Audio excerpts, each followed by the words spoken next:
You're muted. Fantastic start, Kim. Oh, thank you. Chalk that up to a fail.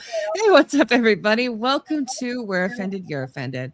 I'm Kim. This is Tyler, and this is a very special guest, Francis.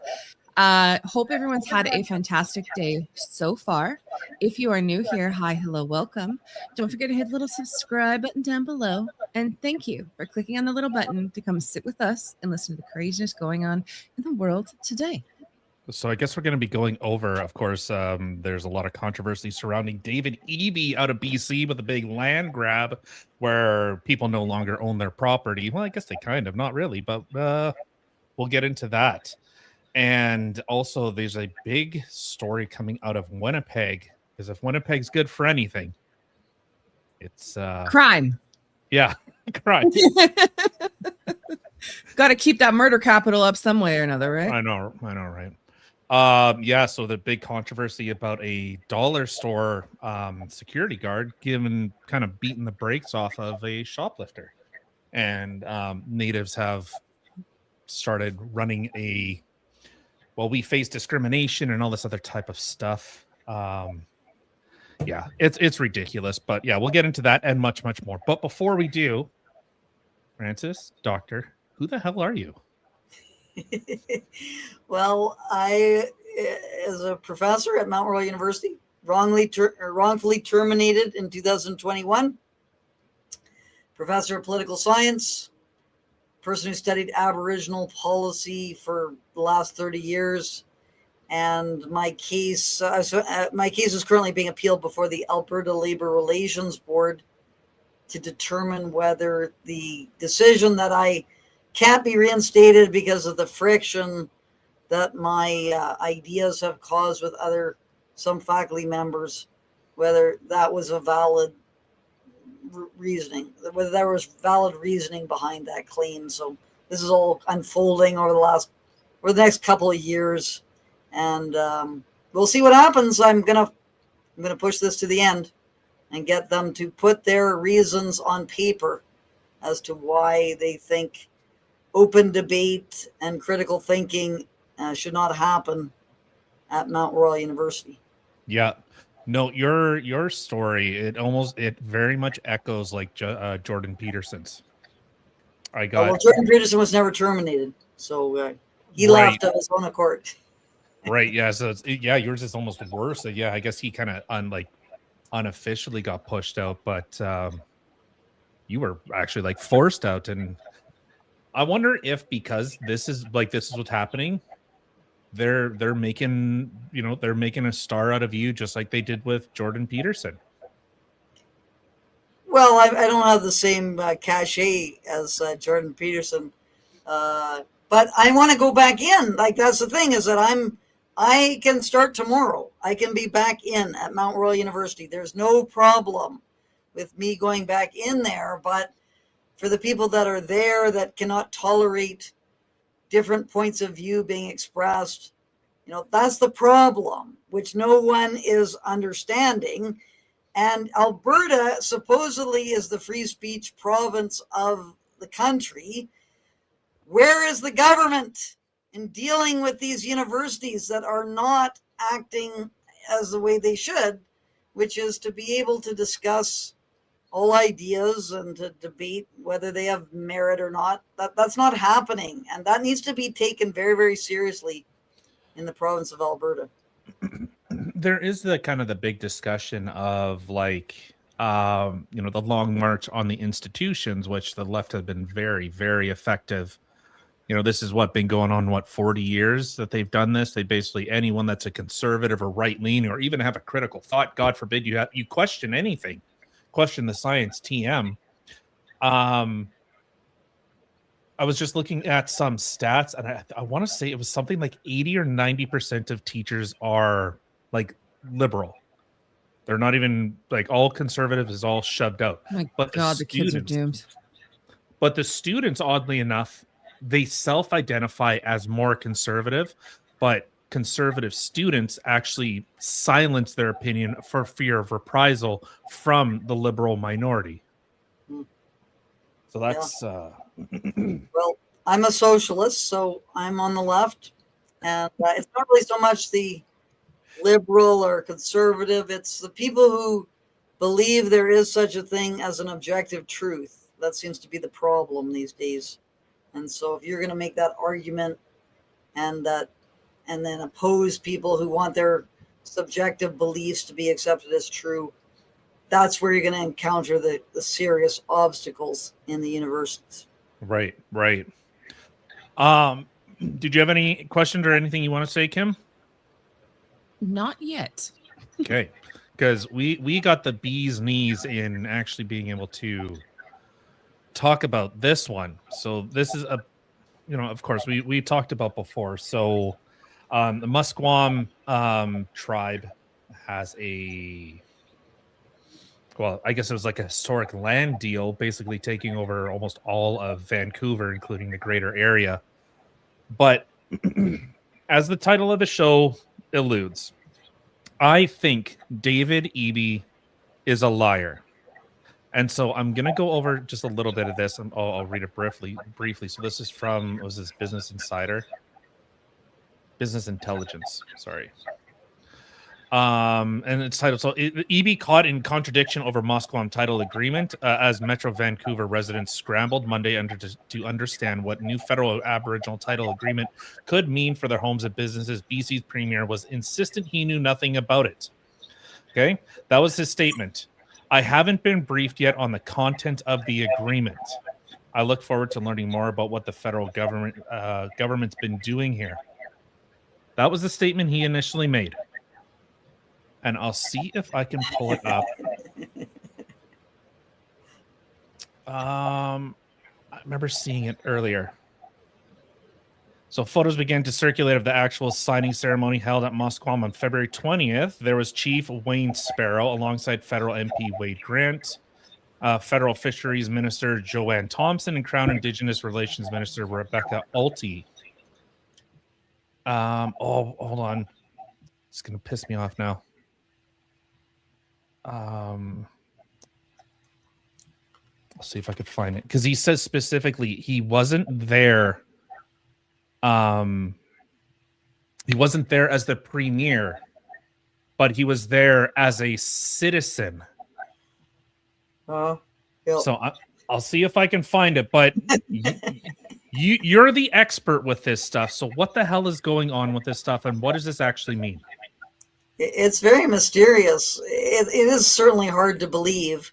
In order to be lying, as the famous source George Costanza said in Seinfeld, it's not a lie, Jerry, if you believe it. So it's really about the intent to deceive. But certainly it is a very implausible story. First of all, the fact that the federal government would not have let the provincial government know what it was doing is highly unlikely. There's all these consultations that constantly go on, and they're always worried about whether the provincial governments are involved in all the development of these things. So that doesn't make a lot of sense that that's the case. And then for him to go as a private citizen. Yeah, I have I have it pulled up here. He's a premier. He's going to an official government signing as a private citizen. Yeah. Do you think he was doing that to be able to get away with stuff that he wouldn't have been able to get away with as the premier? But you can't. It's really not something you can do. You can't mix those private and public roles. Well, so I decide to do it. Like, it doesn't make any sense. I got it pulled up here. So EB's office leapt into damage control. His officials said he wasn't there wearing his premier hat. He was there only wearing his hat as local MLA for Vancouver Point Grey. Apparently, one hat carries constitutional responsibility and the other plausible deniability. Who else to explain the absurd idea that the premier of the province, whose government is scrambling to contain the political fallout of Aboriginal title court rulings, sat mutely at a historic ceremony on the very issue without asking a single question? Yada yada yada. So I'm sorry, I'm a little bit behind on this one. Did he sign anything of this thing, or he just sat there in the audience?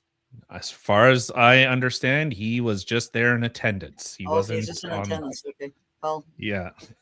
It's just it beggars belief. It's not really convincing. And even if he were doing that, he's got to understand the optics of it, which is that he's not known as the MLA of Point Grey. He's known as the Premier of British Columbia. He's there with the federal government counterparts, representatives of the entire federal government. So I think it's all just avoidance of responsibility. Well, yeah, and people are going to eat this up. They're going to go, well, look, he wasn't there. He had no idea. That's what the narrative that's going to be coming from anyone that supports this land deal that's going through. That is what they're going to push. Well, he wasn't there. How was he supposed to know? Yeah. How would the premier not know? The government, the British Columbia government. Are we to understand that the federal government negotiated all these very, very important things in British Columbia and never let the British Columbia government know what they were going to be doing? You'd have to. That's hard to believe. Yeah. You'd have to be an absolute fool to think that the government had no idea that the federal government just came in. And why? Okay, we don't even have to go that deep. If he knew nothing about the ceremony, why was he there on the 20th? Yeah, it's just nonsense. It's nonsense, and they realize. First of all, I don't know why all of these people don't realize this is going to have the massive implications that it does. Like we have Tom Isaac, who is the major kind of expert on this file, and he's not a critic. He was the head of the BC Treaty Commission for 20 years, so he's a supporter of all this absurd things that have been going on for the last 50 years. He's going, what the hell? How did this happen? So it raises a lot of questions about, is this just complete incompetence, or what is the whole end game of all of this? Like, why are people doing what they're doing if it's some kind of planned thing? I have a couple theories. Mm-hmm. I've always hated the Indian Affairs Act. I've always thought that piece of legislation was a fantastic way of keeping third world people isolated. What I didn't expect with it, because I always like the idea, like, okay, we are all Canadians, natives. You guys are Canadians as everyone else. You got your whatever. You guys were here first. Okay, fine, but you were conquered. So sorry, them's the breaks, kiddo. But I always preferred the idea of them owning their own land. So each tribe, they own it because, for anyone that doesn't know, it's all crown. The government owns it. They don't own their own land. And if the government deems their property, so this is one stipulation within the Indian Affairs Act, is if the government deems their property valuable, they can relocate. And the band has no way of actually fighting it. So that's why, Question, with like our property, do we own the property, or does the government still technically own the property? We just pay rent. Well, stop paying your taxes. The highest authority. There's no private property rights in the Constitution, unlike in the United States. And so the crown, it's the crown that has the underlying title to everything. Well, the question of Aboriginal title, of course, is interesting. I don't know where Aboriginal title fits with respect to crown, the underlying crown land. I guess it's a competing right with crown land, with crown title. Well, so everyone has their private ownership, which is on most day-to-day things and everything. It's understood that you can do what you want with your property.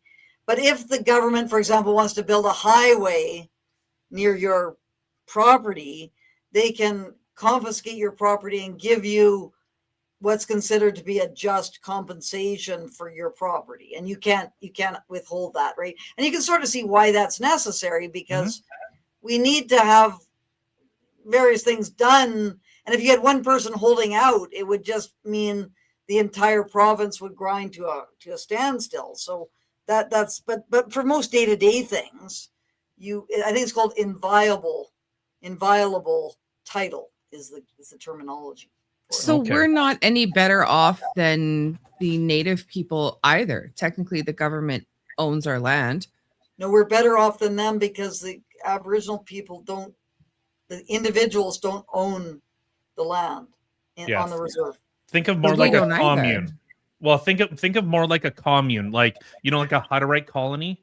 They don't the individuals don't pay taxes, but the colony itself does. Mind you, that's a little different with the Aboriginals because they actually get tax dollars rather than actually like producing stuff. So the colony still owns the land, but it's not like each individual. It's the colony itself pays a tax. So it's a little different, but maybe it's like a bit of a comparable. The only difference is the government actually owns that land. Well, but they own our land too. The Aboriginal group, it's held in trust for the Aboriginal group. That's the nature of the relationship between.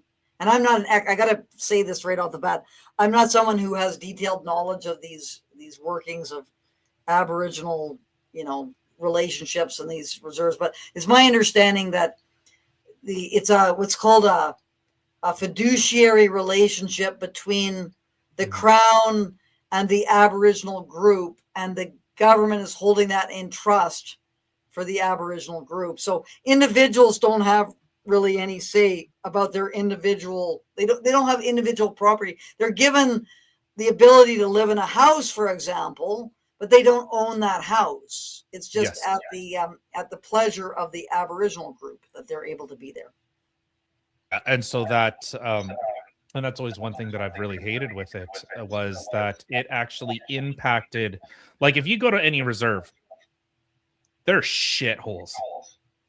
Like in the nicest sense of the word. I've been all over. I've looked at many of them. There's some that are prosperous. Most of them aren't. I think one of the largest reserves is Peguis Reserve, which is north of Winnipeg. I believe they actually got control of their land. They own it. And so they actually bring in industry. So they're actually quite successful. But because they have that, they now have that incentive, that property right incentive. You own the thing, rather than, well, every 3 years I get a new house, so what do I care? Like, if you knew that you were going to get a new house every 3 years, would you really give a shit about the one that you had? Like, you just let it fall apart. You have no interest in actually keeping it. And I think that, and so that's always been the issue. And there's no prosperity, there's no opportunity, there's no actual reason for these people to feel value.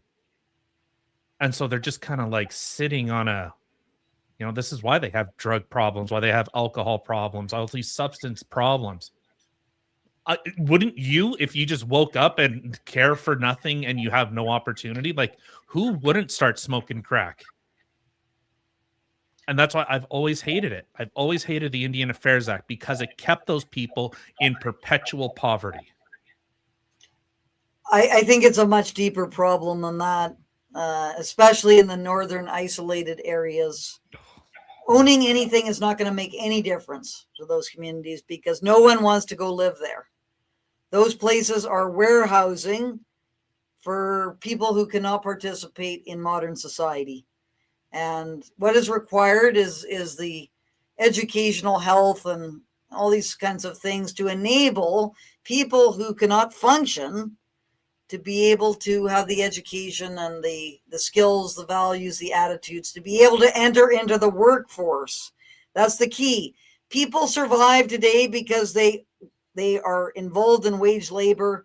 And for these people in the isolated communities, that's not something that they can do at this stage. And so those communities are just keeping them in this, kind of holding pattern, and they're not able to function properly. And that's got to be recognized. And the fetal alcohol syndrome rates, which no one is talking about, which is not even known as to what those numbers are.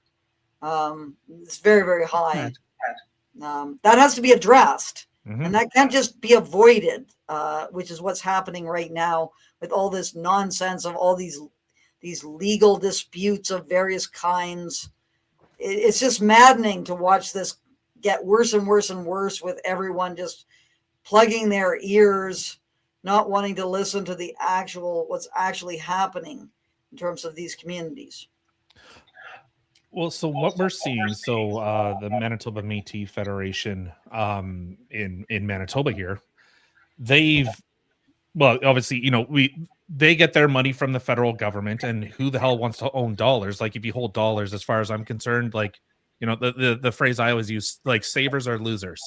So you dump your dollars as fast as possible into properties, and that's what the Manitoba Federation, or the Manitoba Métis Federation, is doing here.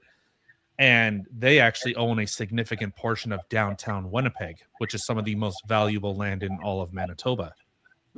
So that's what they're doing. And I'm wondering if this Richmond deal is just an extension of that. And now these places are signing these lease agreements, or what's happening in BC, that they're signing like a joint agreement. So why is the land in downtown Manitoba so valuable? Is it just because the historic value of it? Historic economic center. Okay. Higher density. Yeah. That's generally, downtown is generally, the land values are higher because of the amount of commerce that goes on in that area. Okay. Yeah. So what are you seeing? Like, okay, so Eby, in my opinion, he's a dirty liar. Saying that he wasn't there. What do these agreements mean? What do these actually mean? What does this mean for the people that bought those properties? Well, it's the courts that decide. So this is what we're up against, is that instead of having some kind of political solution to what's going on, it's left up to the courts to have these decisions. And then whatever the courts decides forms the basis of what's actually going to be the reality. And really, in all honesty, this is this is completely unworkable. It's not like people, we're the frog in the water that's being heated up, and we're just realizing now that we've got an unworkable situation, which has been in motion since the 1970s, which is Really? Aboriginal title, which is nonsense, which does not exist, which was created by the courts. What's that? And lawyers working for the Aboriginal industry. Lawyers working for the Aboriginal industry invented this idea so that they could extract, transfers on the basis of this legal fiction. So what? Hold on, sorry. Say what were you saying from the 70s? What was it called? Aboriginal title. That's what the Aboriginal industry. So for people who don't understand Aboriginal policy, in the 60s, there was an attempt to assimilate the Aboriginal groups. It was known as the White Paper, was the document. It was to basically make Aboriginal people the same as everyone else with the same rights, get rid of the Indian Act, do all this sort of thing. Of course, the neo-tribal elites, who are the Aboriginal leaders, didn't want that, because then they would lose all the privileges that come with it. And the lawyers that moved in, so this is all legally driven. Everything that we're seeing has been legally driven for the last 50 years. The lawyers sense that if they could just get this concept of Aboriginal title accepted within the legal framework, they would be able to perpetuate grievances basically indefinitely about that. And that's what they've done. And that's what we have right now, which is this kind of idea of Aboriginal title, which doesn't make any sense. Aboriginal people had no written language. They had no definite boundaries for their areas. It was all due to, if you were the most powerful group, you could take over other areas. And there's all these overlapping claims because they didn't have surveying and areas of which they had control over. So this idea of title, which is a European concept, got morphed into this idea of Aboriginal occupancy and places that they've inhabited or shown. And then you get all the consultants and everything in there trying to show how Aboriginal people did occupy this area. So you have these overlapping claims all over British Columbia. For example, my father has property on an area in British Columbia. He has he's dead now, but when he was involved, he developed this breakwater. He built this breakwater on Crown land, and he has to pay for a lease for this breakwater. That area has been claimed by 3 Aboriginal groups that say that they all inhabited that area over all these kinds of things. And then they've got to all show that. So whenever you want to get your lease to that Crown land renegotiated, you're going to have consultations with 3 Aboriginal groups about whether that's an acceptable thing or not. And all sorts of money is going to be extracted from you. Oh, what a with whatever other group do people actually do this with? Like when you think of every other country that had been conquered, like what other countries do you see them literally giving reparations to the people who they conquered? Like this is insanity to me. This just doesn't even make any sense. Yeah, it's a big question as to why people are doing, like, part of it is the legal system. So we once you start getting these things embedded into the legal system, it's hard to get them out because the legal system operates according to precedent. And once you get these precedents established, you really have to legislate to get rid of those precedents. And the governments don't want to legislate because they're going to have all sorts of opposition from all these Aboriginal groups. So that's part of the problem. But I mean, it wasn't always like this, right? Like, I don't think since the beginning of time, of the conquered time, has it been like this. I don't understand how it even came to be.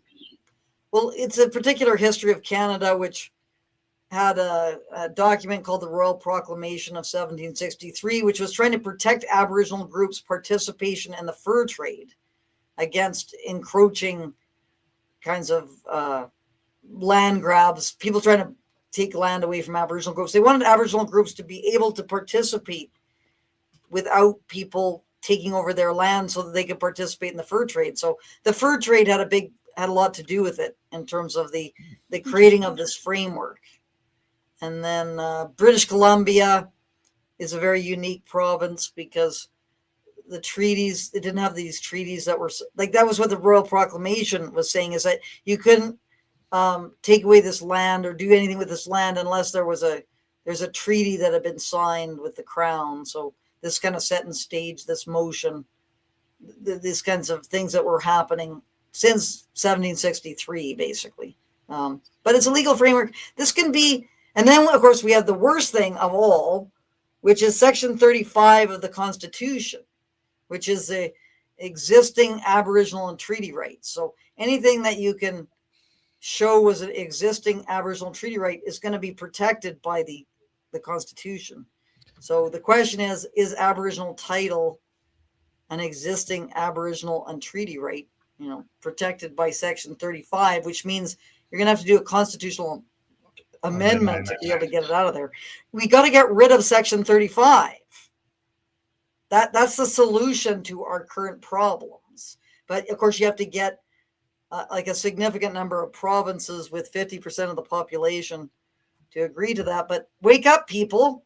You've got an unmanageable system that exists, which doesn't benefit Aboriginal people at all, is terribly destructive to the Aboriginal population because it makes them, they have to deal with their bands, which don't operate according to what's called legal rational authority, which is that, you're all equal under the law. You're not equal under the law in an Aboriginal community. It's whoever is related to the powerful Aboriginal families who are going to benefit, and everyone else is completely abandoned in that situation. So it's not benefiting Aboriginal people. It's going to cause massive conflicts between Aboriginal and non-Aboriginal people. And this has to be faced by the Canadian public. Like we have to change the way things are occurring. And British Columbia is the test case. It is the worst kind of situation. And you can see how dysfunctional it is, completely dysfunctional. And it's not just, I know people want to blame Premier Eby, but the Conservatives are a complete mess. And they're useless. They've done nothing. They've in fact contributed to all the problems. The only person who's doing anything are Dallas Brody and Tara Armstrong, who are actually saying things that make sense about the Aboriginal situation. Yeah, they're kind of in a unique position. I am noticing we're getting a lot of feedback. I don't know if you can mute on your side. I think it is a space bar. If you just slap the space bar, we're just getting feedback from on your side. There we go. And then just slap it when you're or whatever, if you want to jump in, like I'm not opposed to it. So with okay, so God, that was a lot. Shit. So with these land titles, and I agree with you, this stuff is going to come ahead. If Canada is still, well, at least for the time being, still predominantly a white nation, and we see more and more people are getting pissed off. And I have my theories with that. I can espouse them, but I have my theories with that type of stuff. What it looks like what's going to end up happening is, as you said, there's going to be these conflicts that are going to erupt, and people are going to go, well, if I don't own my property, I have to pay fealty to this tribe that is subservient to the crown. And I think eventually people are going to get pissed off to the point where, I've said before, I don't want this to happen, but if this stuff keeps going, these legal precedences keep happening, eventually someone is going to start committing vigilante justice. And I don't want Canada to come to that point. I don't want to have a civil war within Canada because our governments are just doing their own thing while the average Joe Blow that's just trying to get his kids to hockey practice or some crap, just trying to enjoy a sports game, and they can't until they go, wait, what? I don't own this. I'm leasing it for 100 years. I actually don't own this property anymore. What the hell? And I think it's because of that. Like, people are going to I don't want to put it into the world, but I fear that repercussion, or once once people really see what's going on here. You're welcome to jump in, of course. Well, I think that one of the big problems is the legal inequality. So you have people who have rights, individual rights, and then you have Aboriginal rights, which are additional rights. So Aboriginal people have the rights everyone else has, plus they have Aboriginal rights. And that results in an unequal application of the law. And this causes great deal of resentment in the population because people realize they're not being treated fairly. There's no rationale for it because it's on the basis of ancestry and not the basis of some kind of circumstance that they can understand. And so this is again another massive source of conflict, which really should be addressed and rectified. But because the Aboriginal population has been pandered to, and this is what I call the neo-tribal elites, which is the leadership. Like, you got to remember that ordinary Aboriginal people don't really have anything to do with this. It's all this leadership which gets all these benefits from this this legal inequality which is in existence. And so until we have legal equality, there's going to be continuing resentments and conflicts on the basis of the fact that people are not being treated equally under the law. Well, and as we're seeing more and more of these decisions coming down, the GLADO or whatever, that principle going down, where we have to take historic and racial systemic oppression that happened to this individual. So we have to take that into consideration because I'll say it, no one else will say it, because natives are too dumb to understand the difference between right and wrong. That's the legal precedence that is being set. Natives are too stupid to understand that. That's what our legal system is saying. And so if you are told, as a spoiled child, as you kind of alluded to, because they've been pandered to so much, well, what's the reason to stop? What's the reason of actually saying, hey, you know what? We're actually impacting a lot of people here. We're impacting a lot of lives. But you literally have the force of the federal government placating to you. And I don't know. I look at these principles, all these convictions that come down that, well, this person on a reserve did this terrible act, but we're also going to give them a reduced sentence because we've instituted racial justice within our system. Now, I'm fortunate, everyone take a drink, it's coming out. I have some legal protection because I'm Native. I don't. Imagine anyone else that doesn't. Like, can I now use that if I go do something stupid, drunk drive, kill someone? It's like, Yep. well, my ancestors really like their fire water, so here we go. Like, people, I guess because people don't really see that type of stuff, they go, well, what the hell? And that's what I don't want. I don't want that reaction. Well, I think to some extent it's hiding the higher level of criminality that exists in the Aboriginal population. So Aboriginal people are, because of all the social problems and so on, or historical circumstances where impulse control is not great. Aboriginal people commit a much higher percentage of crimes, and if you don't have this kind of differential justice that's going on, it's going to be much more noticeable that the higher rates of incarceration of Aboriginal people. So it's trying to reduce the high rate of incarceration, not by addressing the higher degrees of criminality, but by trying to even it out through imprisonment, reducing imprisonment.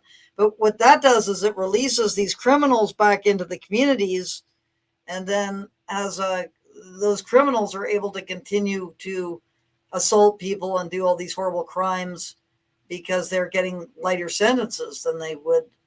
So it's actually having a disproportionate effect on the vulnerable members of Aboriginal societies. It's a complete mess, and no one is recognizing the root causes of what is going on, because anyone who tries to talk about it is accused of being a racist, when it's got nothing to do with race. It's got to do with a hunting and gathering culture which was incorporated into a modern nation state and has not developed the mechanisms to be able to participate meaningfully within the wider culture. That's the problem. It's a problem of uneven and combined development that no one wants to talk about, and it's just going to be continue dysfunctional, a complete dysfunctional system unless we're able to address it.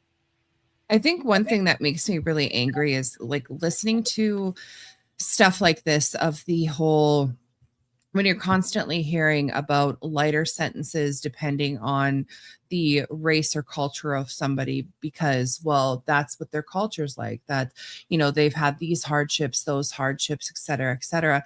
To me, it literally sounds no different than when you have somebody who is in a workplace, which I've experienced, who is rude to customers, rude to coworkers, and then everyone, including management, is just like, oh, that's just Jane. That's just how she is. And they make exceptions and excuses for that. Where if, say, somebody like me, who is normally a bubbly, fantastic customer service person, is having an off day, then you're getting hauled into the manager's office being like, what are you doing? Da, da, da, da, da, and getting in trouble for it. And to me, that's just so unfair. I think rules are put into place to be followed, and rules should be the same for everyone. I feel like we live in 2026 right now, where there's plenty of resources for everybody to have, whether it's the counseling, the teaching, the whatever it may be, from whatever traumas that you have had.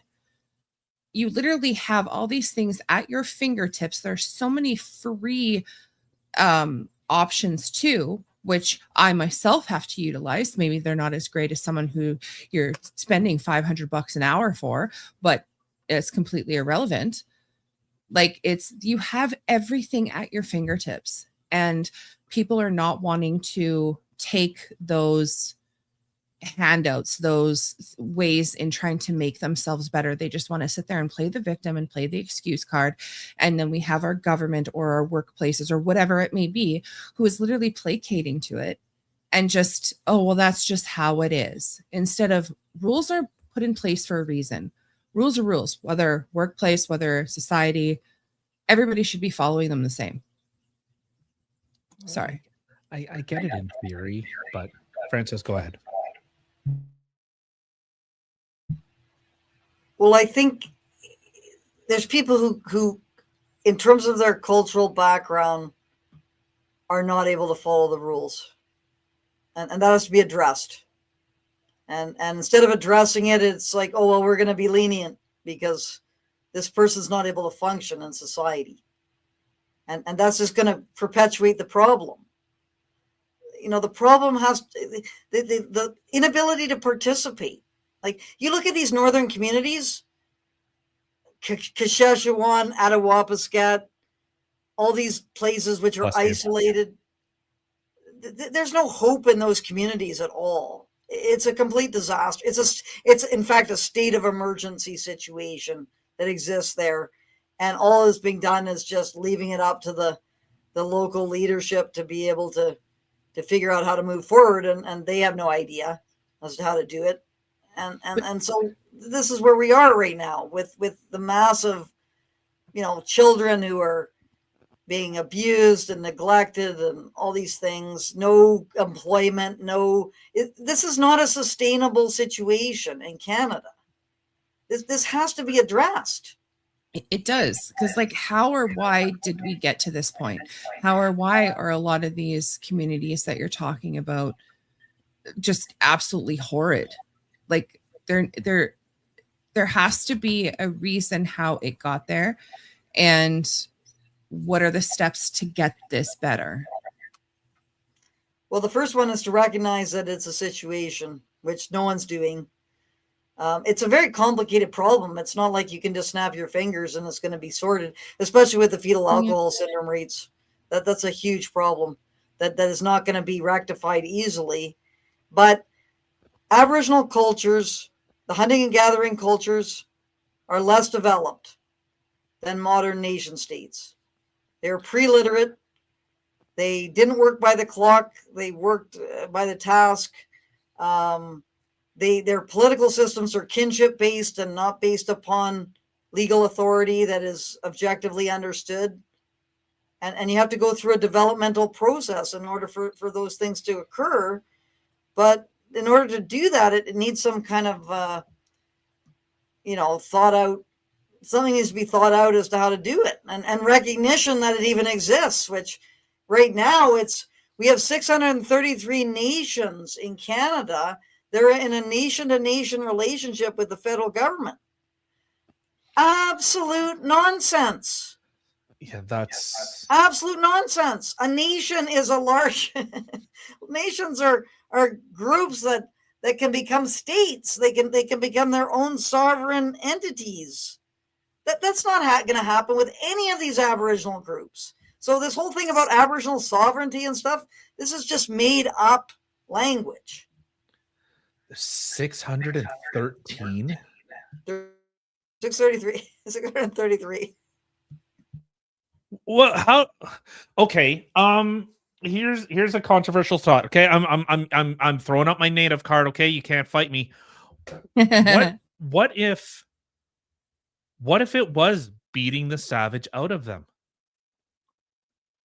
As crude as that sounds, it's like, hey, we're no longer like, I guess, okay, there's that aspect, beat the savage out of them, bring them into the modern society. Okay, cancel me now. Okay, sounds so bad.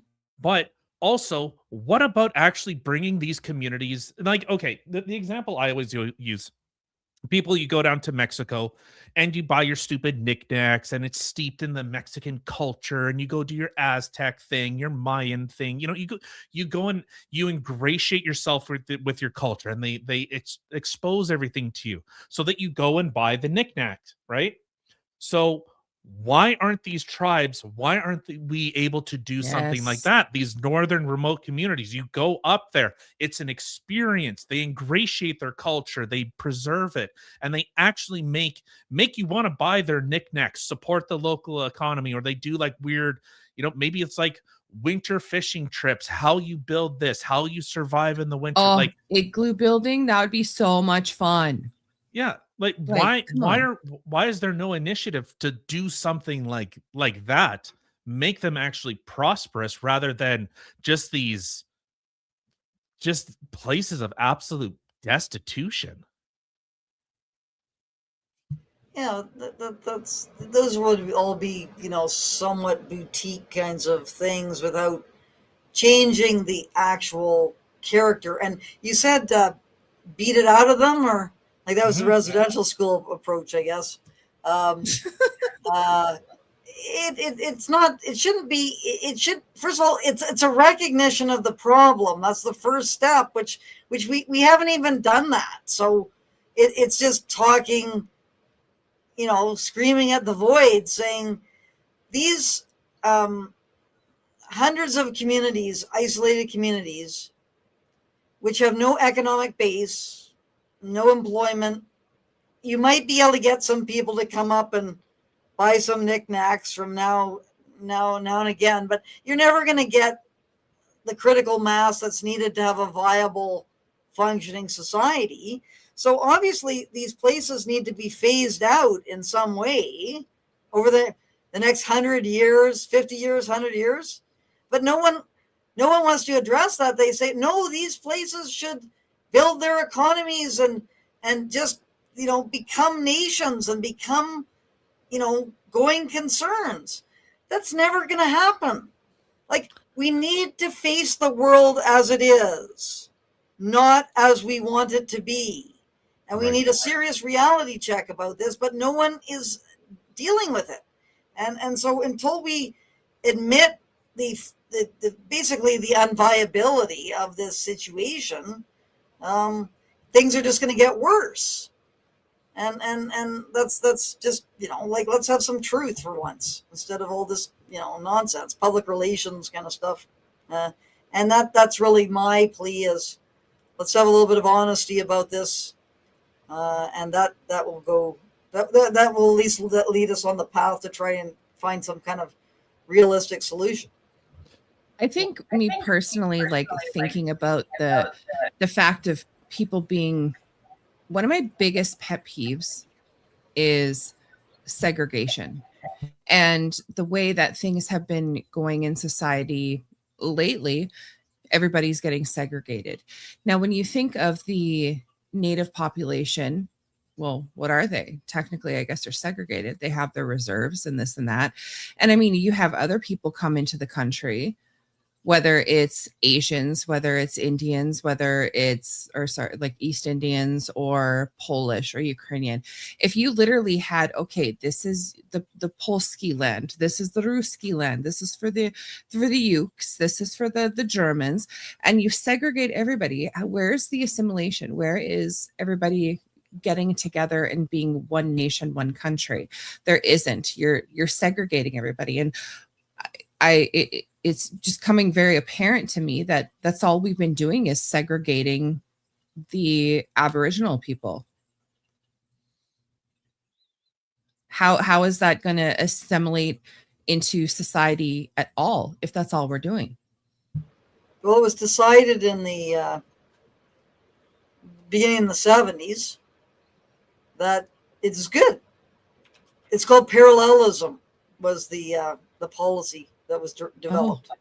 That was in the Royal Commission on Aboriginal Peoples in the 1990s. The political scientist Alan Cairns identified this, that they were arguing for parallel societies, which is segregation, which was a different way of thinking about it than was the case in the 60s, which was we were going to try and find a way for Aboriginal people to become equal citizens, and everything's going to be done to make that happen. Not doing very well. All the Aboriginal industry and the leadership didn't want that to happen because they would lose all their legally based privileges that they wanted to have. So, this has been going on.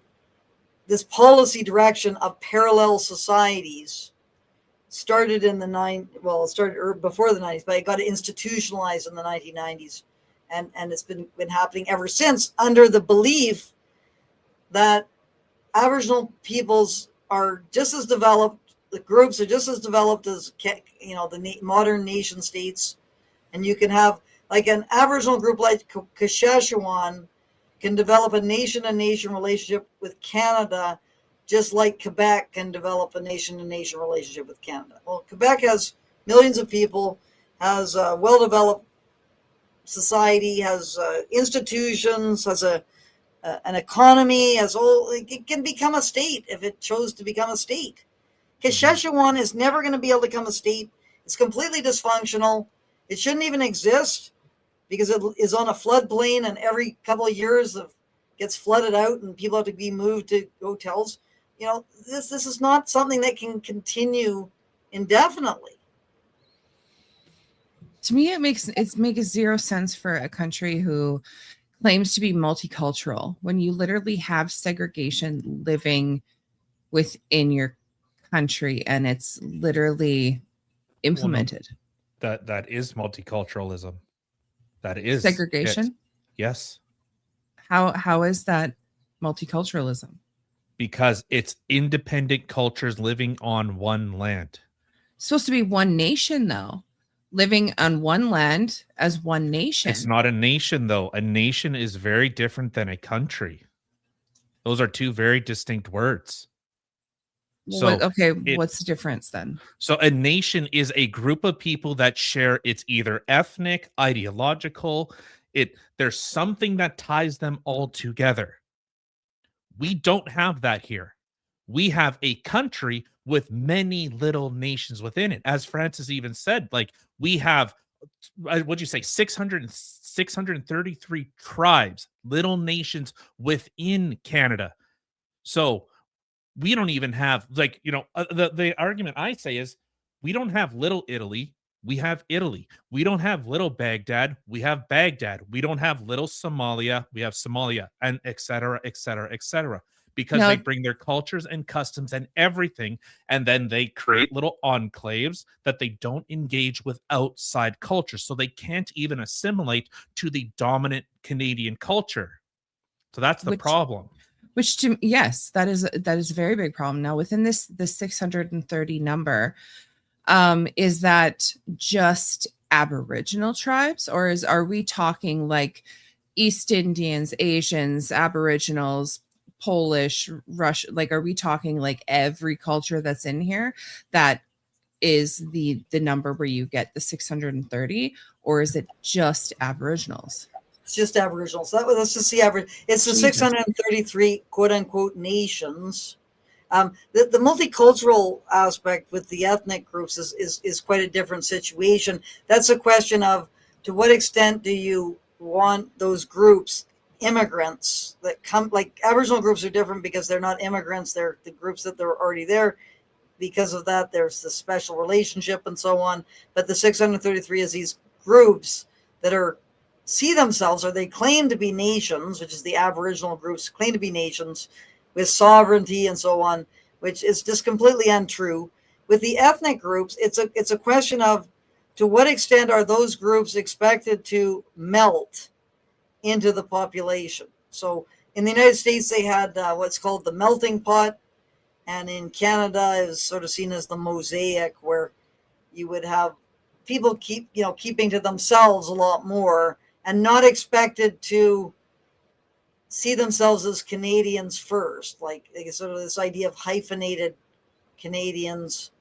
And that's sort of the big conflict about the multiculturalism side, which is, how much should these ethnic groups sort of give up their culture to the wider society, so that they're not encouraged to retain their distance from the national entity. And in the United States, it's demanded much more.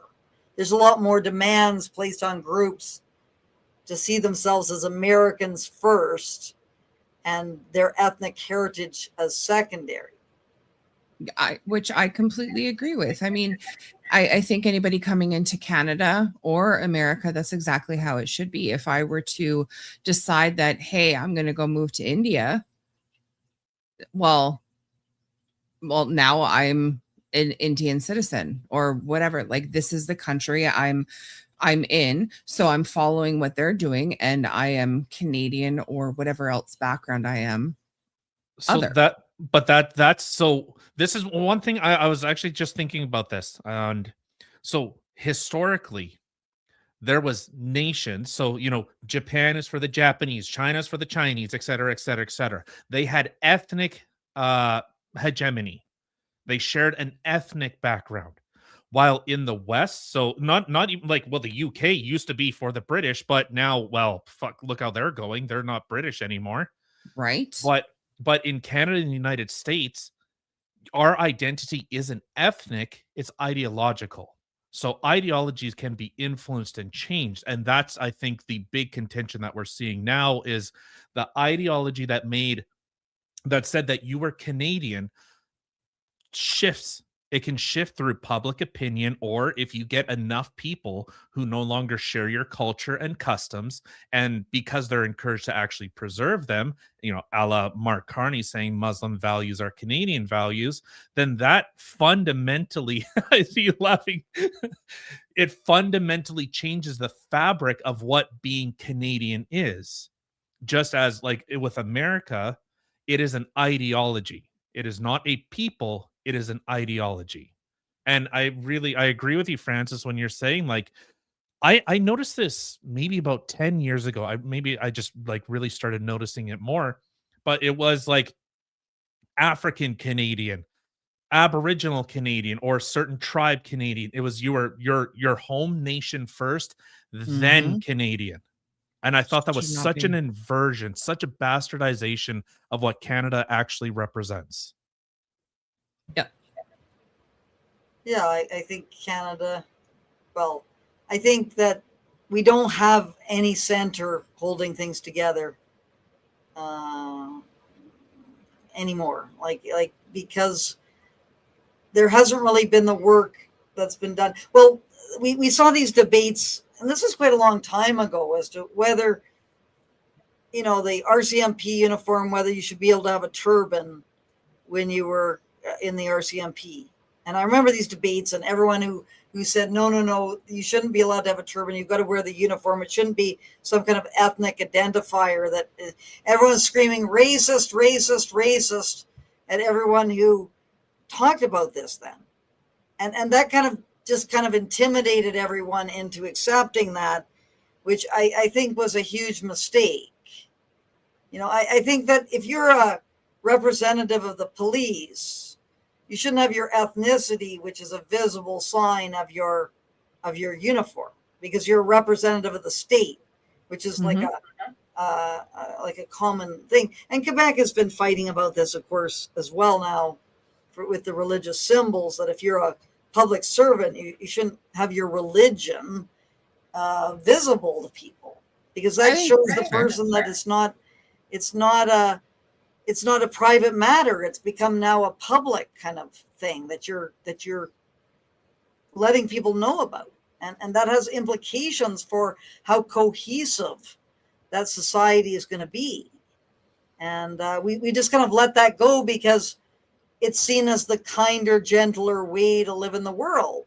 Well, we've now just basically given up everything that we had as a unifying force. We're not fighting for our commonality anymore. We've given up on it, and it's going to be a hard work to try to recapture anything like that. I think when you're something, whether it's a political person, sorry, I'll be quick. I think that if that's what you're representing, that's what you're representing, and that you should leave other things out of it. Just like if you're in the Olympics and you're going for Canada or the United States, it should be strictly as that. You shouldn't be bringing politics into it or sex into schools or anything like that. Like, I think you're a teacher, you teach. I don't want to know about your personal backgrounds. Like, just keep it out of it. Sorry, Tyler, go ahead. Well, I was going to ask. So I know we have this other one, because I think this story out of Winnipeg really encapsulates the bifurcation that we have going on within Canada. So I'll touch on this quickly. There is a video of seeing a native guy get beaten up by a black guy. I like videos. Oops, I'll see if I can. It's short. So, so Wiretap had originally posted this, or at least he posted it. So to kind of set this up a little bit, so this is a Dollarama in downtown Winnipeg. For those that don't know, I know which Dollarama they're talking about. It is in the heart of downtown. No, this is on Portage. Oh, okay. Yeah. Downtown Portage. Not the one far away. No, the Notre Dame one that's on is it Notre Dame? It's like right off Portage, but there's like the weird street where you go. Was that like Carlton or something? But maybe. Okay, anyway, carry on. All right. So yeah. Hey, you can't threaten people with death, man. Yeah, you can't touch anybody like that. He hit me first. Fuck no, you. You touched me. Fuck all of you. Hey. Fuck you. He's recording you. I think I give a fuck. You actually believe that I give a fuck. Cops are coming. Stay down! I'll fucking kill you. Try me. I know. Touch me, you fucking idiots. Touch me. Keeps banging his head. You hit me first. I'm fucking with you here. Threaten me. Who the fuck do you think you are? Who? Fuck you. This. Do you think I'm joking here? I risk my life every day. Fuck you, shut the fuck up. Hey, what? You wanna go next? Oh my God. He's like, hold my hoops. Taking his Stay down, jacket trash off. it. Cops are coming. I'm not like him, man. You know, like All right. I think we get the point. So yeah, so it says after, well, I guess after this had happened. So Impact security guard faces charges that include assault with a weapon. So apparently he had brass knuckles. Which is apparently it's not apparently, it is a crime to have self-defense or whatever weapons I in think they were Canada. saying 3D printed ones too. Like they weren't Really? even like real. Yeah. Oh, Jesus, you pussy. Yeah, so then after this incident had happened and gained national attention, protesters rally outside a Dollarama in downtown Winnipeg after a video, as we watched, security guard kicking a man at the store. Impact Security, the firm employing the guard, says he has been removed from active duty, and as far as I know right now, he is being investigated. Oh, what was it? For potential race hate motivated crimes. I mean, I gotta say, like, for one, what I'm seeing here now, I heard about this story yesterday. What? No, there's no way Costco shut down their hot No, dogs. You're a that's not monster. possible. Where? Not what? No. What a lot. Don't do this to me. Their hot dogs are amazing. Clearly, that's not here.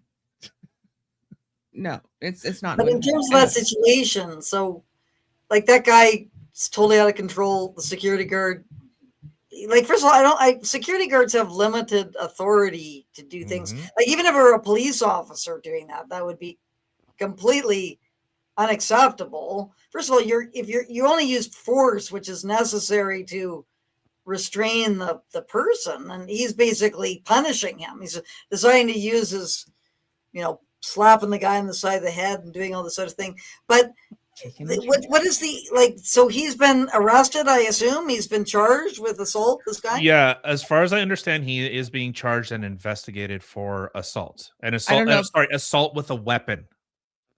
Sorry, I think that's the distinction. So what's the story then? So the guy that was on the ground was stealing.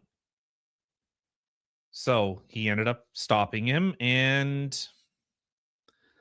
well, I don't. We're only seeing one part of the interaction. So I actually used to do like loss prevention and some of the stuff I did have to do with Dollarama at the time, and I'll say for my professional experience, I wouldn't have done that. I wouldn't have. I would have just grabbed the guy. Like, Francis, I could tell you all the fun stories we had of arresting, like, Hell's Angels guys, all the stuff that we exposed. And like, I arrested a guy. I was outside the Safeway. And while I was chasing him, he tried to jump a fence, and I grabbed him, and the whole fence fell down. I fell on top of him. He starts bleeding. And as I'm going to put him in handcuffs, he goes, "I have hepatitis. Don't touch me." Okay. So, no, I got stories. I got stories to tell you. But I wouldn't have done that. Like what he did. I would have just arrested him. That was completely unacceptable for people. First of all, you can only use force to counterbalance force that is deployed against you. But it brings me to the Winnipeg, your city of Winnipeg, and the situation at the University of Winnipeg, which I think is a good segue into the Law and Order file for that, because this guy, I assume, is going to be arrested and charged for assault, because you're not allowed to just assault people for no reason in Winnipeg. Well, the joke I had made that this is going to be like this is going to be a woke off. Like, is it the black immigrant or is it the Aboriginal? Like, who we are going to Which one's more oppressed? Yeah, exactly. Who actually reaches the top of the oppression? Oh, fuck! Stop talking for me. Sorry. We're just two on the same page here. Oh my god. Who is going to win out? The black immigrant or the native? It's going to be the natives Oh, win out on this, but they should win. The natives should win out on this situation. Although he's stealing and whatever's going on, that doesn't entitle the security guard to beat him senseless because he's pissed off that he's stealing a bunch of stuff from the Dollarama. But he doesn't know any better, Francis. That's the thing. He came I here. w- He doesn't know our culture and customs. I You mean, gotta have maybe. sympathy for the. You see, But I mean, what I'm seeing here, honestly, from my very unprofessional viewpoint, what I'm seeing here is I'm literally seeing a security officer, regardless of what color he is, doing a job day in and day out and constantly seeing people do a crime day in and day out. Nothing can be done about it. And a man who finally snapped. I'm not saying what he did is right. I'm not saying the actions that he did were correct at all, but you can literally hear it in his voice. And he literally was, I see this every day. Like he just homeboy snapped. And again, not saying it's right, but I think he was excessive, way too excessive. I know, that's what I'm saying, but that's what I'm seeing. But you're a professional. Like you're there as a professional. That's what you're dealing with. You're dealing with people with stealing stuff. You're a security guard. That's your job. You're gonna have people constantly trying to steal stuff from the Dollarama. You've got to deal with that. And if you can't handle your anger about all these dysfunctional people constantly, doing this, which of course raises the issue of, all the kind of underclass of Aboriginal people that are in Winnipeg and all the problems that come with that, which should be addressed, which of course everyone's just allowing this just to completely fester. Like I've never quite, I call it this, actually it's Ben Bankus who called it the zombie apocalypse. yeah. I remember when what was that? What's that festival in the? What the hell was that festival we went to, Kim? In Assiniboine Downs, like that comedy festival where Bert Kreischer, he's like, I'm downtown. It, as you said, it looks like there's zombies. It's just zombie apocalypse. And Wob Canoe, we don't have to get into him, but comedy festival is what it is. yeah, the outdoor whatever, Great Canadian Outdoor Comedy Festival or some shit. But so but I was at the University of Winnipeg in September 2025, and I was assaulted by 7 women.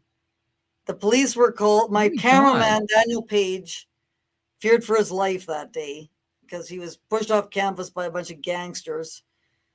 I think it's 5 people called 911 to get the police to come to deal with this situation, and they never arrived. They never came. They just stood down. We're still fighting to get some kind of accountability out of that system. Strangely, the university says that it called the police, and I find that very hard to believe that the university would have called the police and the police didn't come. Don't they have? And then 2 days later, at their sacred fire ceremony, the police had Geraldine Shingoose, who was one of the women who assaulted me, being one of the main presenters of their sacred fire ceremony. Stop. Yes, they did. It's just oh my God. It's just complete lawless. It's just completely lawless. In Winnipeg, unfortunately, it really is. Yeah, and so that's a big problem. If you don't have the police enforcing the law equally, you're going to have vigilantism begin to emerge. That's what's going to happen, and that's probably to some extent what's going on with the Dollarama situation. Is the police are not coming or doing whatever they're supposed to be doing. They're not applying the law equally, and that causes a lot of anger about the unfairness, and then you get people stepping up and acting in a taking over that role, which is a terrible kind of consequence of that. What I'm actually surprised about, sorry, Tyler, what I'm actually surprised about is the fact that he stopped the person in the store. Now, there was weirdly enough, another Dollarama that I was in recently, and the guy tried to stop the person going out. He actually grabbed at the person, which is the first time I've seen that in a long time. tried to grab the person, and they were able to get away. And once they were out, and that's it. And then Yes, he just that stopped. is policy. And typically. it's like, to me, that is just it's surprising, because generally you have to leave the building before it's considered theft. You cannot be in the building. Now, and with that though, like, but then when they're outside of the building should be when you should be able to pursue them. But now what it is once they leave the building, it's just, okay, you go. So a couple things. So that like impact security or Garda, G4, yada yada. Anytime you see like a security guard there, that is a visual deterrent. That's pretty much all they're there. But then there was like the things that I was doing was, you know, being like a secret shopper, or, you know, I did things like internal audits, or, you know, whatever. We did a lot more than just like secret shopper type stuff. Sounds fun. It wasn't for $13 an hour when you find out that there were like career criminals that like I said earlier, we dealt with Hell's Angels. I could break down the whole story of all that, but so yeah, a policy was when they were between like the two doors from like entering and exiting, you know, you have those like kind of two doors there. That's more or less where you have to give them every opportunity to turn around. And it's until like that last second, then it's all right, we're doing this. But you know, we were stupid. And you know, we chased guys. Like I said, it chased a guy down a freaking back lane and took him down. And that was one of the biggest apprehensions I think the company at the time ever had. So I impounded a car. I got a car impounded. No one else in the entire company actually had a stolen car. I was the first person to get a stolen car. You know, but so we see these types of things. You know, so you could see like that cultural kind of thing going on. The immigrant guy is taking his job seriously. You are here to protect the store. So he, as an immigrant, is going, "Okay, this is my responsibility." And I totally get where he's coming from. I really get where he's coming from, because it's like, oh God, another one, another of this crap, another of this. And as we've seen, protests immediately in response. And I said, Yeah, where's well, the like, it's accountability? like people should be outraged. That shouldn't have happened, but there's a wider problem that needs to be addressed, which is, you know, the whole unequal application of the law, which goes on with respect to the Aboriginal population in Winnipeg, which I unfortunately have seen firsthand, where you can just have people acting in a completely unacceptable fashion violently against people who are doing nothing. They're just there to have some kind of discussion. And they just decide. I had people tell me, "You are on treaty land. You can't be here. We decide. We're the ones who decide whether you can be here or not." It's like, excuse me? This is the University of Winnipeg. And they're the same people that University say of Winnipeg charter. is not your private Aboriginal stronghold. This is public land. And what are you talking about? You've got your treaty that you sign with your Aboriginal land or whatever that you've got some jurisdiction over, but you can't just arrive on the University of Winnipeg and tell people you don't like that they can't be there. That's you don't have authority to do that. But that's the kind of attitude that you see happening all over the place, which is just enabled by all these institutions, including the police, which are just worse than useless. Like they never showed up. Like my cameraman could have been killed. Like he thought he was going to get stabbed. Like that was how bad it was. Well, and he got punched in the face. At the end of it, it was like I was, you know, the whole thing was just, these people are crazy. Like there's something seriously wrong with the population here, and this has been in the making for, you know, whatever, decades, I guess. well, and it is interesting because you said on the outset that you view yourself as a socialist, which in today's view, you're a conservative. I believe in the truth. That's all. Like, this is all I want to stand for now, is that it's not good to not value an objective truth. It cannot be beneficial for anyone. to devalue this idea of an objective truth, regardless of whatever persuasion that how you think that the economic system should be organized. We need to have an understanding of reality to be able to figure out what we're going to do. And if we're going to say, oh, that doesn't matter, it's like, oh, well, we're doomed. Like, this is over. Like, we're done. Like, this is not, there's no way of solving any of these problems. Yeah, and that's what I find interesting. Like, people that I would assume, at least ideologically speaking, would agree with you with those types of like kind of left-leaning policies. And they're like, I can't, were they I assume they were probably calling you a fascist and everything else.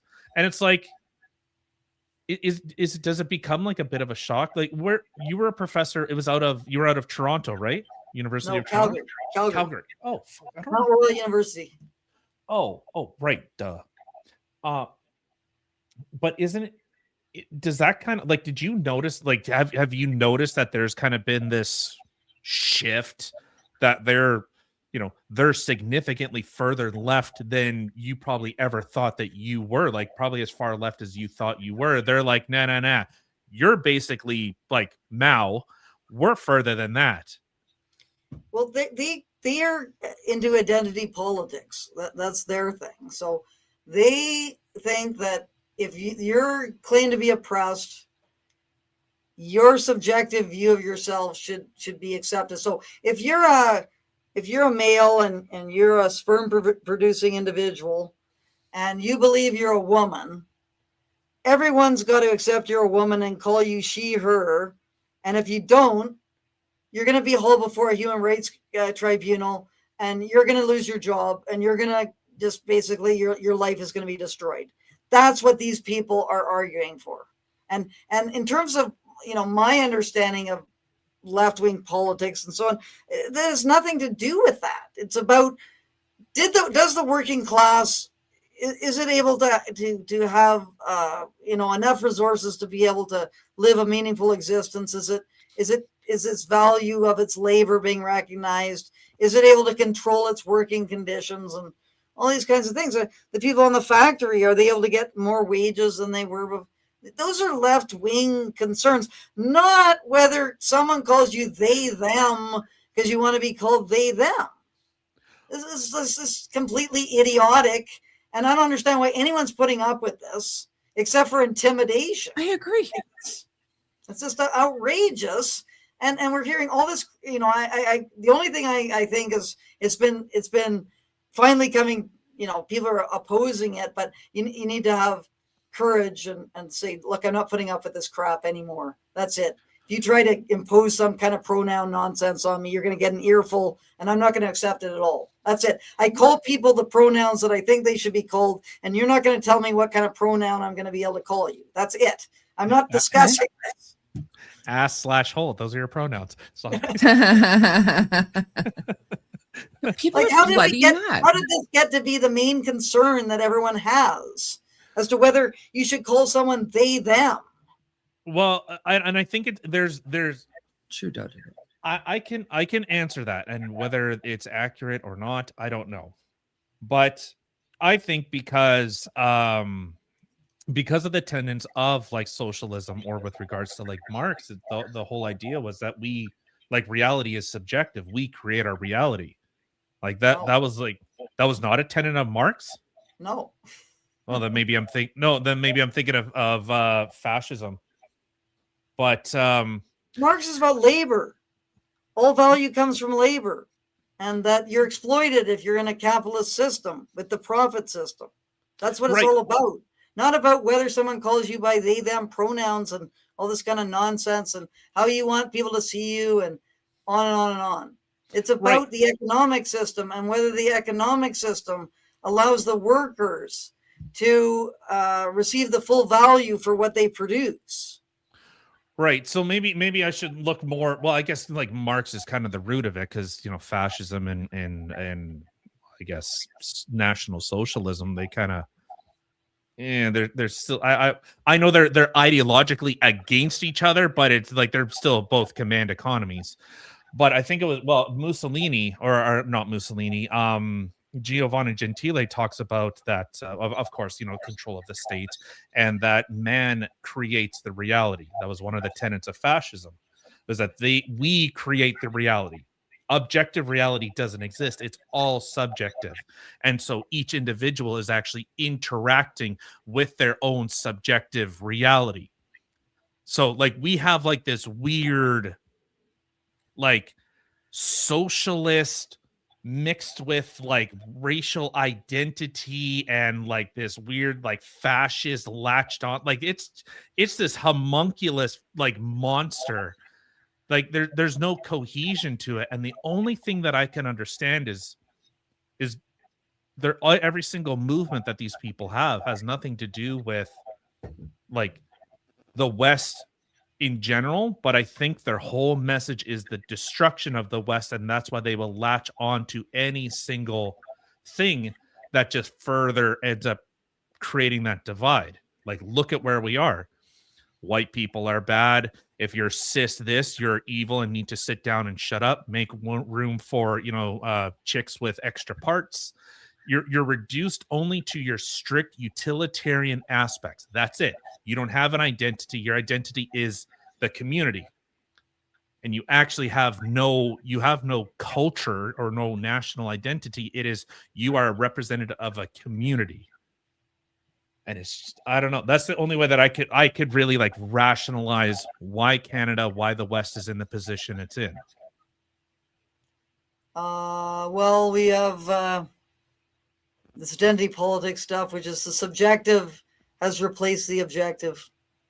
So we have it's all about what some oppressed groups' demands are. The group that perceives itself to be oppressed. We're in a late stage capitalism phase where everyone's encouraged us to get immediate wants. So everything's broken down so that you don't have a lot of time spent on disciplined behavior. Like you've got to work hard at something and you don't get an immediate reward. Like that's how most people operated for like certainly for hundreds of years. And now it's like everyone just can get whatever they want. Like that's not good for people to have that happen. Agreed. Because you have to know that some things take time and you have to work hard at it, and it takes like concerted attention.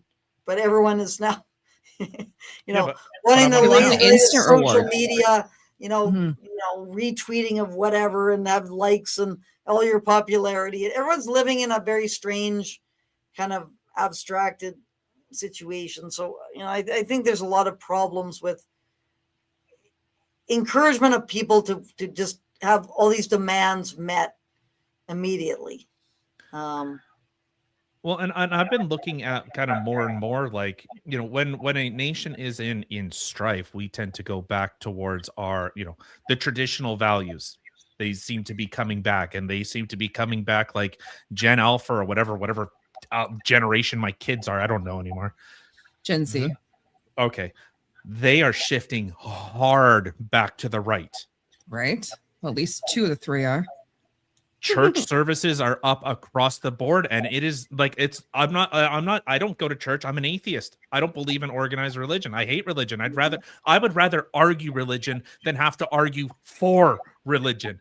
But like, this is how desperate things are. I have to fight on the side of Christians to go against like absolute. But that's the truth. Like Christians believe in an objective truth. Mm-hmm.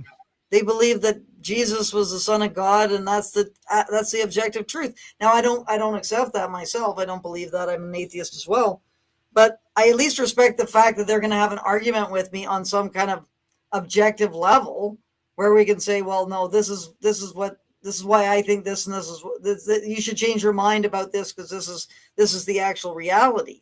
So I think that's one of the most serious problems that's facing us, is that people have given up on this idea of an objective reality that none of us really completely understands, but we're all in this process to try to figure out what evidence people have to support why they think reality is the way that it is. Not, you've got your reality and I've got my reality.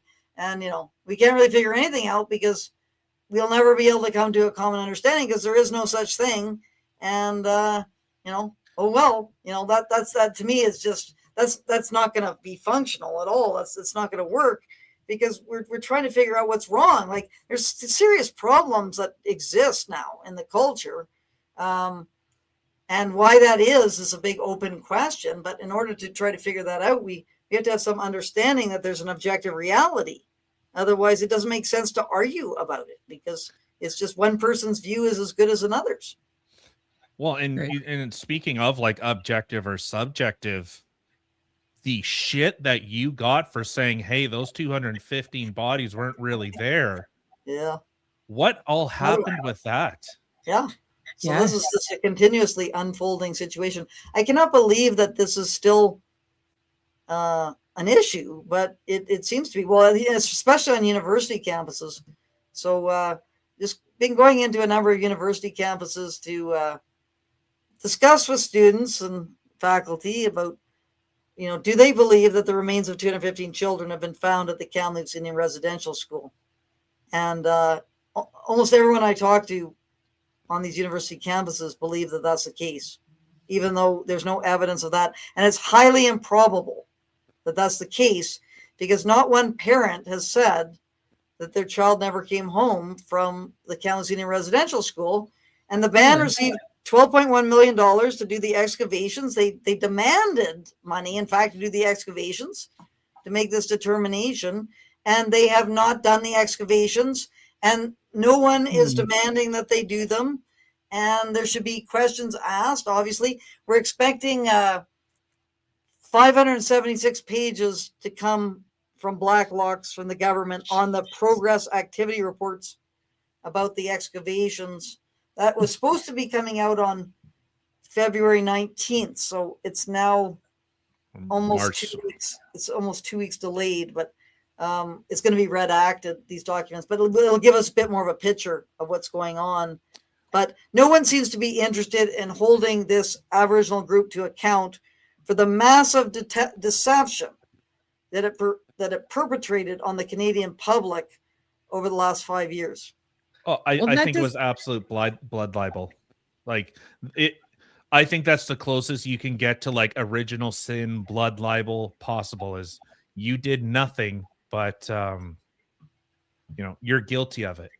Yeah. I actually ended up phoning the band because I can't remember the lady's name, but there was it was a lady that spoke out against those 250 bodies, and she said, no, this is bull crap.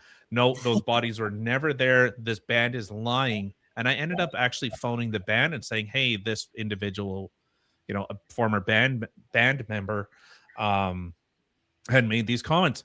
Oh no, she's lying. She's full of shit. Don't believe her. Yeah. Convenient. Well, we don't know until we excavate. We're not gonna figure this out. That's the only way to determine it.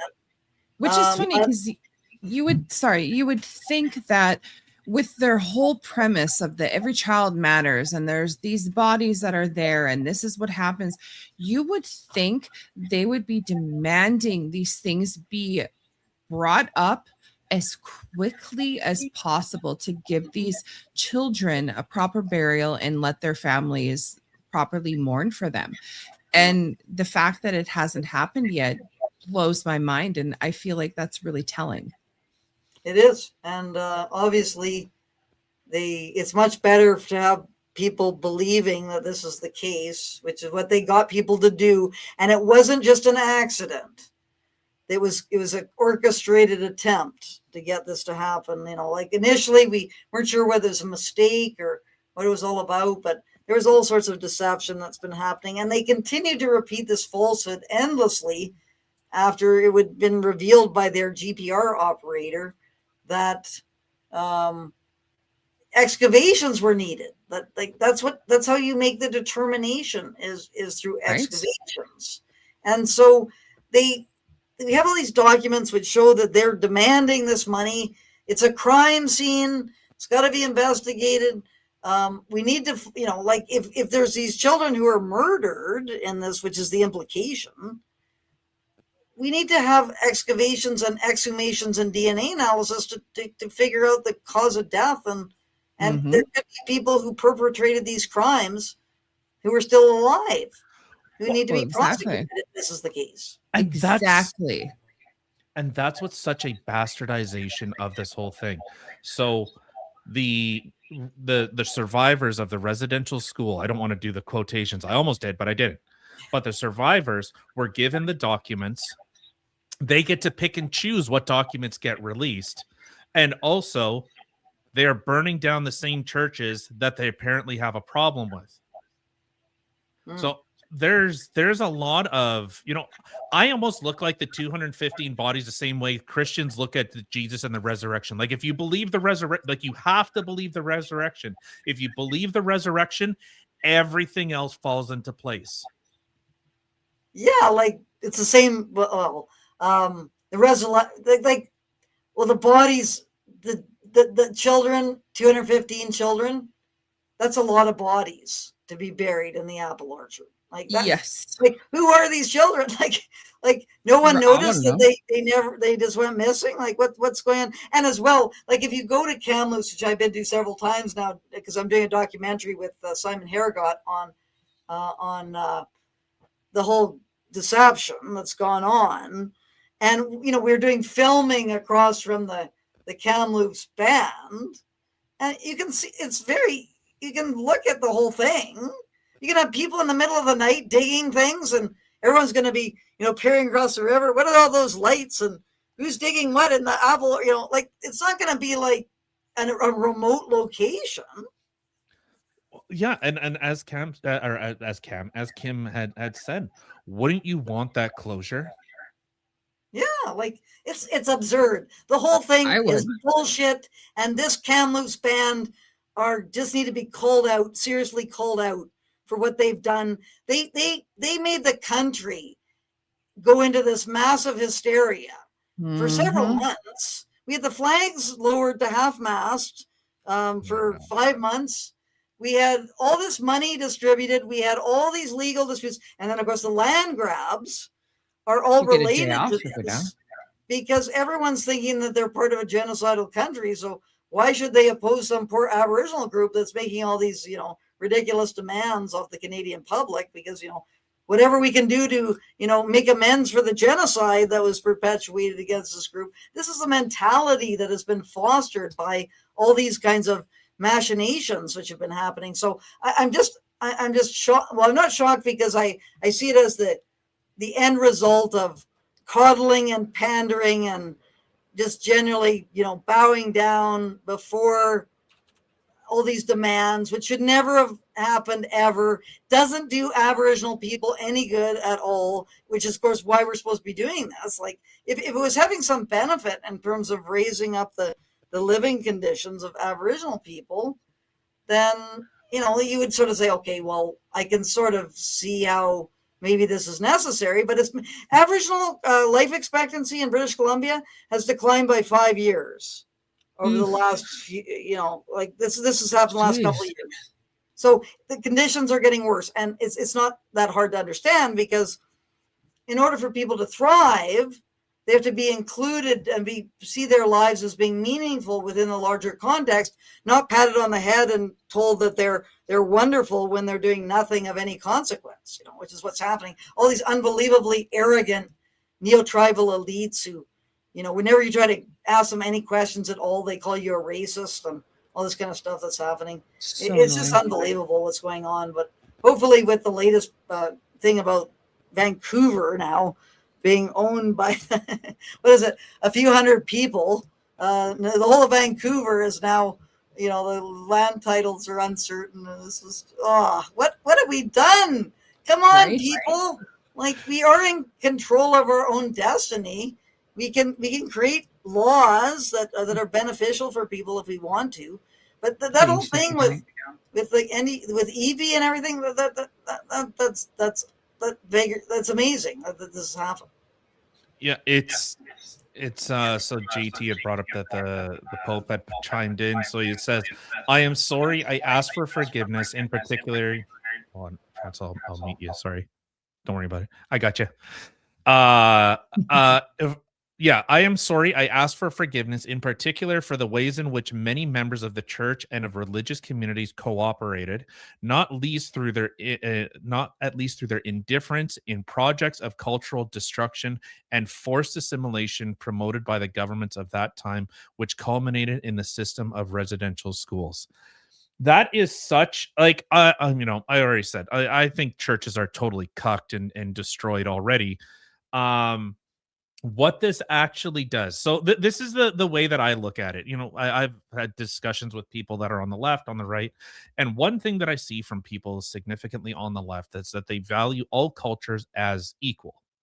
All cultures are as valuable as others. And so I always deposit. Do you know of the Seminole warriors of Papua New Guinea?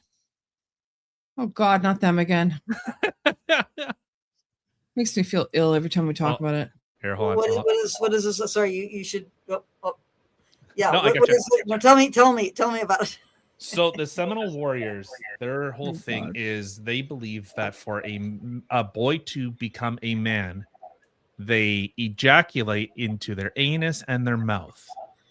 That's how the boys become a man. Also, in order for the mother to grow a healthy baby, they pump her full of semen. If we seen that, like now, okay, compare that. If you could stop that, you would probably do everything in your power to get those children away from this disgusting, barbaric act. We see that as 100%. destructive. Now, compare that to the Europeans that came here, that seen natives scalping each other, murdering each other, wiping each other out, making taking slaves, taking women, all those things. You would find it imperative to stop this atrocity from going on. I think anyone would. You wouldn't go, well, that's just their thing. Much like what happened in the 30s with the little mustache man was, well, they're just dealing with the Jews. That's their culture. That's how they deal with things over there. We would never think like that. But we have like this weird warped benefit of hindsight of like trying to, well, that's just, these little disenfranchised communities, we need to take care of them. No, we've seen people brutalizing each other. Yeah, we're gonna put a stop to that. And so it's like that's what ended up happening. And now we kind of look back and, well, maybe we shouldn't have. Well, who are the people that wrote down their language? Was it those evil Europeans that you blame for blood libel? Who actually preserved any of their culture? Weird how they were able to restore their culture if they didn't have oral traditions anymore. How the hell? How did they do that? Oh, it must have been those evil white Europeans that came over here. Must have been them, right? It's so. Yeah, I think this is like the colonizers or the churches. They saw. Well, we used to use this word, but we don't use it anymore.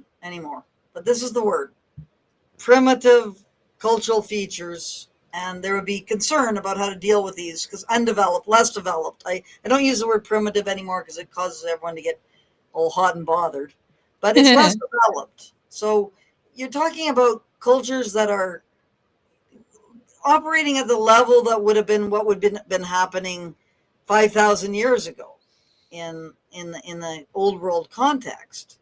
And those are fine. Like there's nothing wrong with them in the context of that's what they were for very small groups operating within these kinds of political economic situations. But now we've got a country of hundreds of thousands of people and all of these kinds of things that have got to happen.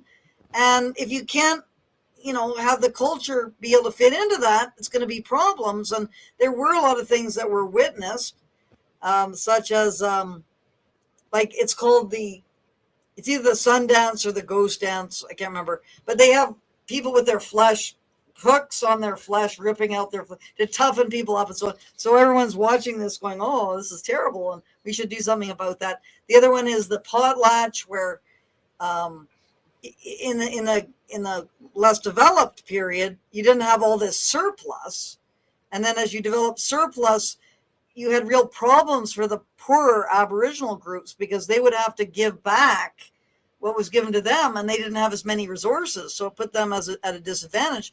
So four of these groups, Aboriginal groups in BC, petitioned the government to make the potlatch illegal because it was causing them so many problems. So this is kind of the a priest that I was listening to in Williams Lake who was talking about Aboriginal groups criticizing them for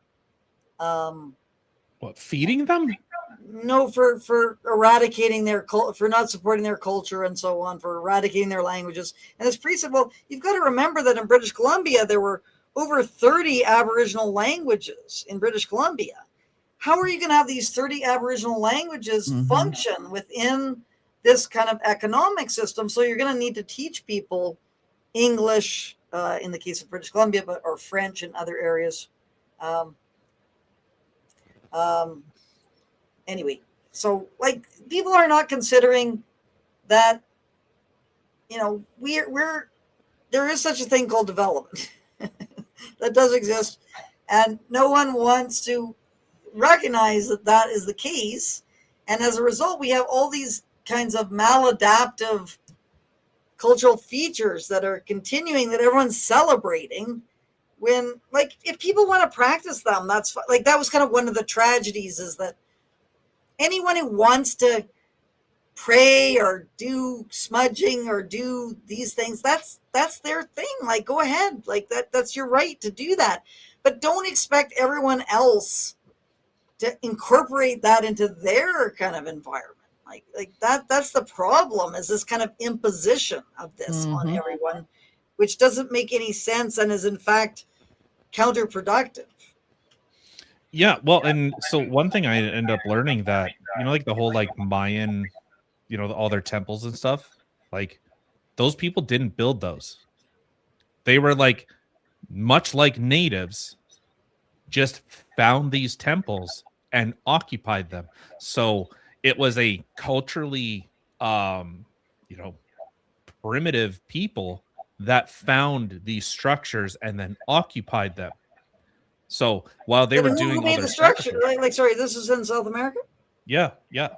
So who made the structures? I can't remember who. I'd have to look it up. But but kind of the point is to build on yours was, well, you had a technologically inferior people. You don't like to use the word inferior. Oh well. Inferior gets translated into the people are inferior. I can understand why the language is in that sense is problematic, because no one's inferior. No person is inferior. Everyone has value in their own right as a human being, entitled to rights and so on. But the culture is less developed, and if you try to have that culture coexist with a more developed culture, that culture is not really going to be able to interact very effectively. That's kind of the problem. So you need to figure out mechanisms to bridge that gap between the less developed and the more developed without causing too much dislocation and distress. It is often a brutal process, this thing that goes on, and you're trying to avoid the worst kinds of consequences, but it's got to happen. And avoiding it and pretending that pre-literate languages are just the same as ones that have thousands of years of writing, and then the other kind of fabrication, the creation of these scripts with all these upside down letters and accents and everything. Wasn't that Latin? No, it's invention of linguists. Oh, they just made it up. Yes. Oh, okay. Oh, Jesus. So it's got nothing to do with the Aboriginal groups. And yet we are having these things that no one can read on all these signs and everything. I know. It's really mad. It is quite it's insanity. It really is insanity. And it just shows you we're not operating rationally here. We've lost our minds on many of these things, and people got to go, wait a minute here. How many people can read this language? Only linguists. That's the only people who can read it. It's like, well, why are we writing these signs and all these scripts that no one can read? Like, what kind of craziness is this? Yeah. Well, and I think like it's, just historically, it was always the technologically superior people conquered the less technologically, I'm going to use the word, inferior. Like that's how people always operated. The bigger, more capable conquered the less capable. Like that's just how we've always operated. So, yeah, as you said, people that were basically 5,000 years technologically behind, people that had more or less modern industry, ship sailing and everything, all the marvels that came. And the kind of funny thing is, like, I see people how they complain about the Europeans came over and they gave all the natives smallpox. It's like, okay, well, first, that's like 100 years before germ theory even existed. So there's your first problem. Second, the natives also gave the Europeans diseases that they brought back to Europe, and it screwed them up. No one can help that. It wasn't intentional. Like this whole thing about the smallpox blankets and so on. This was nothing that was ever done by any Canadian. There was some kind of guy in the States that was musing about how that would be a good idea, but it was never some kind of orchestrated plan. The smallpox was just, you got people coming into different areas, they bring diseases. Aboriginal people didn't have immunity to those diseases, and they died in large numbers. And they were inoculating people against it. They were trying to prevent it. So why would they be doing that if they wanted to kill everyone off? There's all these kind of conspiracy theories about when it was just a consequence of people of vastly different levels of development coming together. Certainly a lot of insensitivity happened in this process, but there was a lot of scarcity and harshness for everyone who was living in those times. It was not a cakewalk for anyone. Yeah. So I guess I know we've been going for almost 2 hours. Holy shit, this flew by. If you had a magic wand, how do you solve this? Well, first of all, we've got to be able to talk honestly and openly about it. So that's the first kind of issue. And because we're not able to do that, we can't move on to that next stage. So that's my wand, is that restore the universities to academic spaces where you can have open discussion and you can examine evidence freely without being accosted by these mobs of students and professors and whomever who try to just basically tell you can't talk about this here. Like that's what they tell us. So that's my magic wand, is Agreed. Get the government to overhaul the universities so the universities can become academic spaces once more, and we can talk about these issues and try to raise some points which really have not been addressed for the last 20 or 30 years. I agree. I think that sounds pretty solid. And it's not that hard to do. Universities were never perfect, but 20 years they were functioning a hell of a lot better than they are now, which is they're basically not functioning anymore. No, I'm a high school dropout, so I don't know. Yeah. Well, Francis, this was fantastic. I can't, like I said, I can't believe it's been 2 hours. It's just like flew by. So this was a lot of fun. Well, I don't know. I guess where can people find you? Mm-hmm. Yeah, well, I've got a website about my case, wokeacademy.info. I've got a YouTube channel, Francis Widdowson 1600. I'm on Facebook. I've got a Twitter account, Francis Widows 1. And so those are pretty much the main areas where people can find stuff about me. Yeah, and if she's not pissing off today's libs, which is always interesting to see. Yeah, those updates are always interesting to see. So we won't keep you any longer. We can set you free. And yeah, this was a ton of fun. So Kim, you do your thing now. Okay, I just totally messed up the thing that I was trying to type. Yeah, you in the private chat there. Oh, and ignore the caps. Sorry. Anyway, to everybody who decided to take the time out of your day to come sit with us and listen to the craziness going on in the world today, thank you. We appreciate and love you. If you are new here, please hit the little subscribe button down below, share, follow, all that fun stuff. And we are a live show every Monday and Wednesday, 8 p.m.-ish Central Time, and on Saturdays at 1 p.m. Central Time. You can check us out in all the places listed in the description box below. Otherwise, we will catch you guys again. Is today Wednesday? It is Wednesday. We'll catch you guys again on Saturday. Francis, thank you so much for coming and hanging out with us was a today. pleasure. It was amazing. Yes, I Bring me on. enjoyed it. All right, everyone else, be kind to one another. See you on Saturday. We out.